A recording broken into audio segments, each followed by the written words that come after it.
তো সবার আগে একটা কমলা লেবু নিয়ে নিল, ওটাকে ছেদ করলো, তারপর ওর উপরে চায় পাতি দিল এবং জলের ভিতরে চিনি দিয়ে এটার উপরে ঢেলে দিল। আচ্ছা, আর আস্তে আস্তে এটা নিচে যাচ্ছে আর এটা একটা লেমন টি হচ্ছে। ওকে, আমরাও ট্রাই করব। ইন্টারনেট ভাইরাল টি। তো এই যে নিয়ে নিয়েছি কমলা লেবু, তো এই যে পুরো পরিষ্কার করে নিয়েছি। এখন এই যে একটা সুয়ের সাহায্যে এটাকে ছিদ্র করতে হবে। তো এই যে ছিদ্র করা হয়ে গেছে, এখন দিয়ে দিলাম এটা গ্লাসের উপর। এই যে দেখো, তো এটাকে সাইডে রেখে এখন আমি জল টানবো। অনেকটাই হয়ে গেছে। তো এই যে এখন দিয়ে দেবো আমরা এই লেবু। চাটা গরম হয়ে গেছে, মানে যাতে জলটা এই লেবুর ফ্লেভারটা আসে চায়ের ভিতরে। তো এখন হবে ইন্টারনেট ভাইরাল টি। হ্যাঁ, এই যে আমরা যেটা রেডি করে রেখেছিলাম এটার ভিতরে দিয়ে দেবো আমি এই গরম জলটা। ওকে, হ্যাঁ আস্তে আস্তে যাচ্ছে, দেখো নিচের দিকে।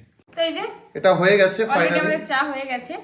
এই যে দেখো কালারটাও দেখো, জাস্ট Wow. কত সুন্দর আসে। এখন এটা আমি ট্রাই করব। দেশি চায়ের মতো লাগছে। সত্যি খুব সুন্দর লাগছে।